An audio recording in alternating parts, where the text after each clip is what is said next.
Di ba sinabi ko na sa'yo na wag mong gagamitin ang powers mo, lalo-lalo na kung makakasakit ka ng ibang tao, di ba? Di ba?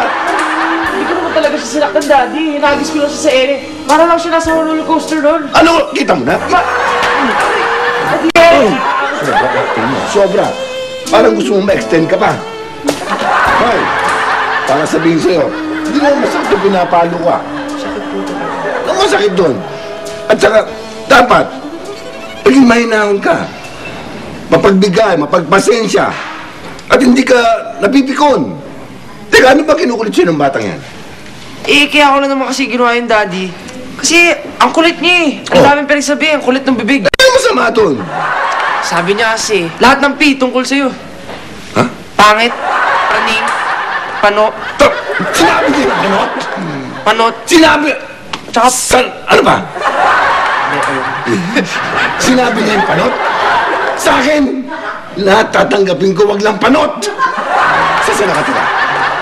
Daddy, ako... Susunugin ko yung bahay nila. Wag na! Labas na yung tatay na, gugulpihin ko. Wag na, Daddy, wag na! Sobra, nakakapikon. Sana hindi sa roller coaster mo binato, sana sa bangin. Ano nangyari dito? Ay, saka pa. Ba't ngayon ka lang?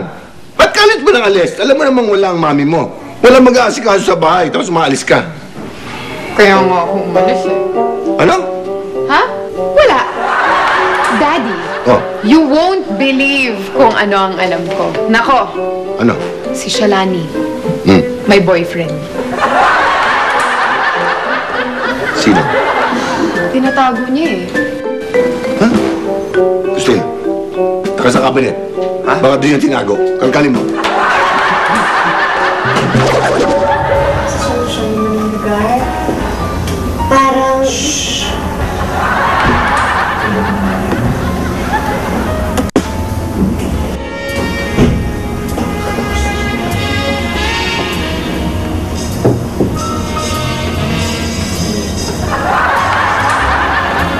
Wala bang pandikoko?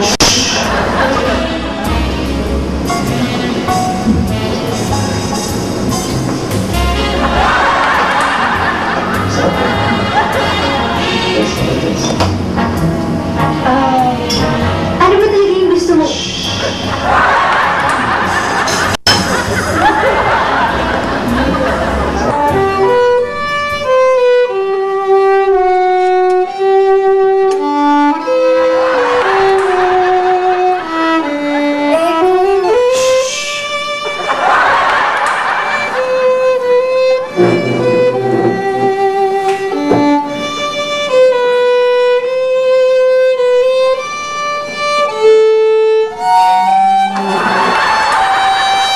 We have to dance.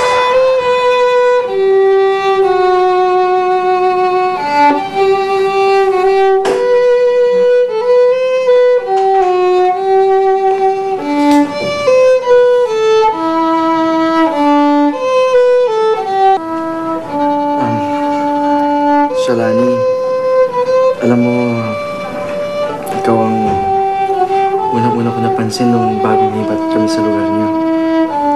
Talaga? Eh bakit? Can you feel the love tonight?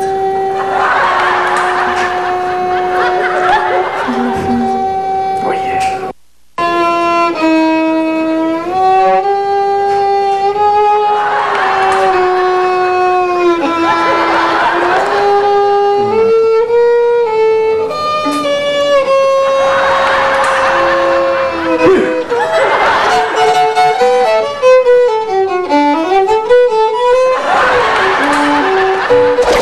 Paano niyo nalaman ang tungkol sa nangyari sa anak ko? Ah, kilala namin yung pamilyang yon, Mrs. Lalong-lalo na yung mag-asawang yon. Dati namin silang kapitbahay. Napilitan kami umalis kasi masasama ang ugali nila. Hindi ko matanggap yung ginawa nilang pang-aapi sa anak ko! Abot hanggang langit ang galit mo sa pamilyang yon, Mrs. Single. Hindi ko sila mapapatawad! Hindi ko sila mapapatawad! Sa ginawa nila sa anak ko! Nararamdaman ko! Ramdam na ramdam ko, Mrs. Single, na gusto mong magiganti sa kanila. Hindi ko gusto! Gusto ko!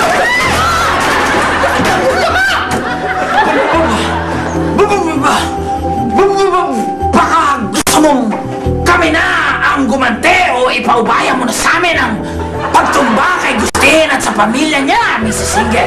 Total, dati nang may atraso yun sa amin. Teka nga muna. Magkaano-ano ba kayo? Magkasawa. Magkasama.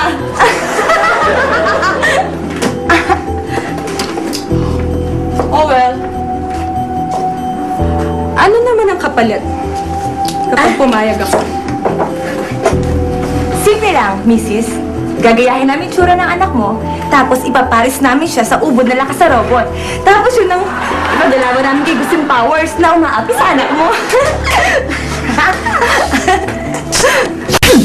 Ay, masakit naman nun. Mrs. Single, nagbibiro lang siya. Yes, mental hospital. Opo. Kasi po, may nakawala po kayong dalawang pasyente. Opo. Hoy! Ano nangyayari dito? Akin na nga yan! Sino may sabi makailam ka, ha? Hello? Oo, mental hospital. Pakipick up nga yung dalawang pasyente nyo dito, ha? Nakawala. Oo. Ha? Okay, salamat. Yan din po yung sinabi ko. Kailamero ka kasi.